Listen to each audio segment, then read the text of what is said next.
Tapi saya ingin melihat dalam konteks yang lebih luas, kita bicara dalam konteks yang namanya bijaksana gitu. Ada ibadah sosial dan ada ibadah private gitu. Oke, sip. Jadi kalau untuk urusan private ya udahlah. Betul nggak Mas Hendra? Iya. Karena Mas Hendra, saya, teman-teman semua, ya wilayah private adalah wilayah aku dengan Allah gitu. Iya. Makanya ada mahdoh, ada goir mahdoh gitu. Nah saya rasa kalau udah ngomongin ke sosial, ya udah lakukanlah kita di wilayah sosial dengan nyaman, karena kesosialan ini juga perlu untuk persatuan kan. Tapi untuk di wilayah private, ya saya rasa urusan private adalah urusan masing-masing gitu. Nah, apa maksudnya? Kita kembali dulu ke akar sholat.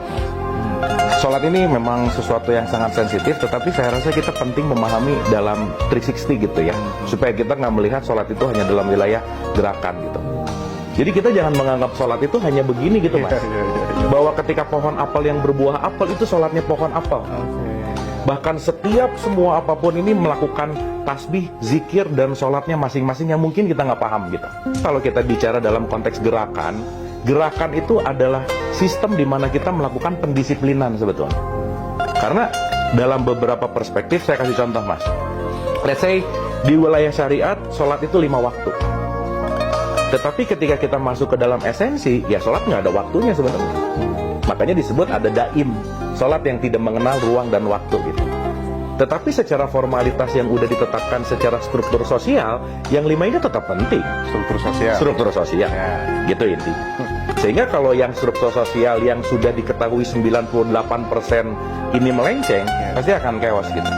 Karena kan kebanyakan orang taunya ikut-ikutan gitu, taunya sholat itu yang 5 waktu gitu. Tetapi ketika kita masuk, masa sih Mas, kalau kita cuma ngomongin mengingat sholat 5 waktu, masa ingat Allah cuma, let's say, paling lama sholat berapa menit sih? 5 menit, masa cuma 25 menit ingat Allahnya? Terus habis itu masa lupa gitu kira-kira. Nah jadi, saya ingin mengambil jalan tengah supaya kita juga bisa jalan sesuai dengan kapasitasnya, bahwa yang 5 itu waker Mas.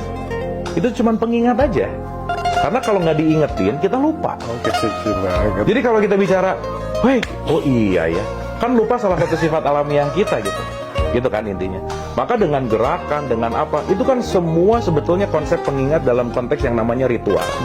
Maka yang 5 ini jembatan. Target akhirnya, utsluma uhiya ilaika minal kitab wa aqimis sholat inna sholata tanha anil fahsya'i wal munkar. Jembatan 5 waktu membuat kamu turun keji dan munkar. Karena kenapa? Kamu diingetin untuk kembali ke Allah gitu loh Mas. Karena sholat yang benar itu adalah sifat kasih sayangnya Allah hadir di kita.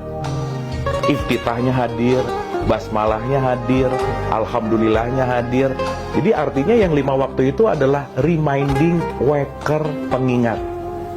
Jadi sorry ya Mas Hendra, rajin 5 waktu itu belum prestasi di hadapan Allah. Karena prestasinya habis sholat semakin dermawan nggak? Habis yang 5 waktu semakin bisa maafin orang nggak? Karena output penilaiannya kan nggak ada. Inna akramakum indallahi atqakum, yang paling mulia adalah orang yang takwa. Nggak ada. Orang yang paling mulia adalah orang yang rajin sholat. Nggak ada Mas. Tetapi sholatnya yang menjadikan ketakwaan gitu. Outputnya. Dan kita jangan ngerasa udah sholat karena gini. Bukan, ini baru mengingatnya dalam bentuk latihan. Tetapi sholat sejati setelah assalamualaikum dan assalamualaikum, assalamualaikumnya jadi perilaku bahwa saya datang membawa salam kedamaian gitu loh. Makanya kalau habis sholat selesai gitu, habis beres assalamualaikum kanan kiri marah-marah, nggak nyambung sebenarnya. Karena selesai sholat outputnya apa? Salam kanan, salam kiri. Saya damai ke kanan, saya damai ke kiri gitu. Mantap. Poinnya ada di situ gitu Mas. Nah cuman yang saya cerita, 95% ke atas kan nggak ngerti juga isinya apa gitu. Hanya ikut-ikutan tadi gitu. Nah, jadi saya simpulkan dulu Mas. Konteks sholat bisa dalam konteks ritual itu sebagai pengingat atau reminding system waker. Tetapi sholat itu penting untuk dijadikan sebagai akhlak dan perilaku gitu. Bahkan Mas, kalau kita mau bicara dalam konteks apapun, ya sholat itu setiap tarikan nafas kan sebetulnya. Ketika setiap tarikan nafas kita memang mengingat Allah dan menjadikan sifat welas aslinya ada di dalam diri kita, yaitulah setiap saat ketika Mas Hendra ngelihat orang yang perlu makan, Mas Hendra beliin nasi bungkus, kasih, itu sholat gitu loh Mas. Karena ini wujud dari sholat adalah saya melakukan yang namanya ketakwaan gitu. Nah, dalam konteks yang sempit terkadang hanya dilihat bahwa sholat itu hanya sesuatu gerakan. Makanya Mas, maaf banget ya, banyak orang tua yang cuma nanya ke anaknya, nah udah sholat belum? Tapi lupa nanya outputnya. Jarang yang nanya, nah hari ini udah berbuat baik apa? Nah hari ini udah maafin orang belum? Keren ini. Udah dermawan belum? Ini jarang ditanya loh. Iya betul. Yang penting kamu udah gini, meskipun dia cuman sejadah terus pura-pura enggak juga gitu karena takut sama ibunya. Tapi justru yang jauh lebih penting adalah output dari gerakan yang 5 waktu ini menjadi sebuah perilaku kita dan akhlak yang lebih baik gitu Mas.